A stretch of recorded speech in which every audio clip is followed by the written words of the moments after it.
Good morning, good morning. It's nice to see you today. Good morning to you. Hi, welcome to Story Corner. And the corner today is the pasture area. And I hope you hear that conklery in the background. It is the time of year that birds are starting to gather and find homes and make nests. Some of our birds just go out there in nature and make them wherever they may. Robins in trees, little wrens in bushes. But sometimes human friends have to provide homes for birds. And this is one of the bird houses that we make and put out here for our bluebirds. And it's also this time of year that we need to visit and clean out last year's nests to get it ready for a new family and a new generation. Woo! And if you can see, you might recognize some of the materials that this bluebird made its nest with. Who does this belong to? Oh, it's those guinea babies I hear chirping in the background. And straw and hay and feathers from another bird. And it's okay to get rid of this because they will come and make a new nest. So I'm going to clean it out, lock it up, and look for another bluebird this summer. And right up here, one of our other favorite birds here are purple martins. We provide homes for them as well. Up in the sky there. We put that house up in 1995, and we have been getting purple martins ever since. So let's go and take a look at some other nests that we have found around the farm. So all animals live in their habitat. Habitat is a place where you have a habit of being at. And right behind me here, you can see the cattails. Last fall's cattails have all dried out, but the red-winged blackbird has been heard over the last few days, and that's where they make their nests. And there's our little Honeycrisp kitty in her habitat. Hi, honey kitty. Hi, are you looking for mice or baby birds? I hope not. Hi, good girl, honey. Oh, she's all happy. She's all slobbery. Let's go look at some nests. So behind me here are some examples of different bird nests that we've collected from around the farm. And you can see they vary in size, shape, and materials. These little ones here are absolutely, sweet, darling. And you can see they found some string. Look closely. This is from one of the donkeys. So they just have their dainty little beaks and put it all together.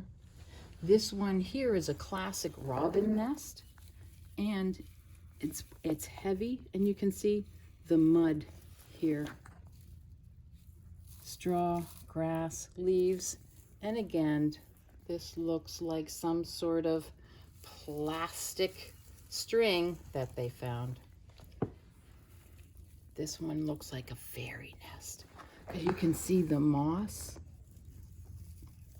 and leaves and silly bird. There's some sort of human litter in there that they use to line it with. This is a really nice one. I think this must belong to an abstract artist bird because it is just so wild and free, but yet it provides a nice little spot where they raise their birds. Raise their birds, yeah, that's what a nest is for. To make a home, to lay eggs, to have babies. And this prize little barn swallow nest still has its little egg in there. Our story today is about a nest, The Very Best Nest, and it is by P.D. Eastman. The Best Nest by P.D. Eastman. Mr. Bird was happy. He was so happy he had to sing. This was Mr. Bird's song. I love my house. I love my nest. In all the world, my nest is best. Then Mrs. Bird came out of the house. It's not the best nest, she said. I'm tired of this old place, said Mrs. Bird. I hate it. Let's look for a new place right now. So they left the old place to look for a new one. This place looks nice, said Mr. Bird. Let's move in here. But somebody else had already moved in. So they looked at another house. This one looks nice, said Mr. Bird, and there's nobody in it. You're wrong, said Mrs. Bird. This house belongs to a foot. So they went on looking. I like this one, said Mr. Bird. It has a pretty red flag on the roof.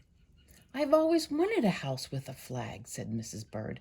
Maybe this place will be all right. But it was not all right. I guess I made a mistake, said Mr. Bird. You make too many mistakes, said Mrs. Bird. I'm going to pick the next house. And here it is, right here. They flew in. They looked around. Isn't it a bit too big? Asked Mr. Bird. I like this big place, said Mrs. Bird. This is the place to build our nest. They went right to work. They needed many things to build their nest. First, they got some hay. They got some soda straws and some broom straws. They got some sweater string. They got some stocking string and some mattress stuffing. They got some horsehair and they got some man hair.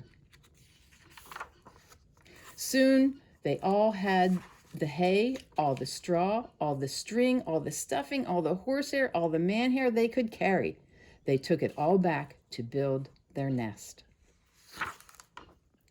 Mr. and Mrs. Bird worked very hard. It took them the rest of the morning to finish their nest. This nest is really the best, said Mrs. Bird. I want to stay here forever. Mr. Bird was very happy, too. He flew to the top of his house. He sang his song again. I love our house. I love our nest. In all the world, our nest is best. He was so busy singing, he didn't even see Mr. Parker coming.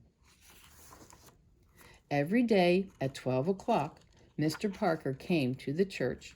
Mr. Parker came to pull a rope. The rope went up to the bird's new nest.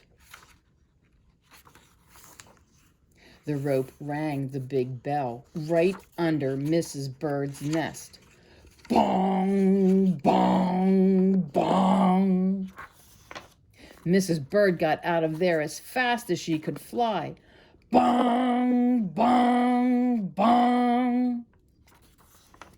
When Mr. Bird came in, all he could see was a mess of hay and string and stuffing and horsehair and manhair and straws. Where was Mrs. Bird? I will look for her until I find her, said Mr. Bird. He looked high, he looked low, he looked everywhere for Mrs. Bird. He looked down into a chimney, but Mrs. Bird wasn't there. He looked down into a water barrel, but Mrs. Bird wasn't there. Then he saw a big fat cat. There was a big fat smile on the fat cat's face. There were some pretty brown feathers near the fat cat's mouth. Mr. Bird began to cry. Oh dear, this big fat cat has eaten Mrs. Bird. Mr. Bird flew off. I'll never see Mrs. Bird again, he cried. It was getting dark. It began to rain. It rained harder and harder. Mr. Bird could not see where he was going. And then crash! Mr. Bird bumped into something. It was his old house.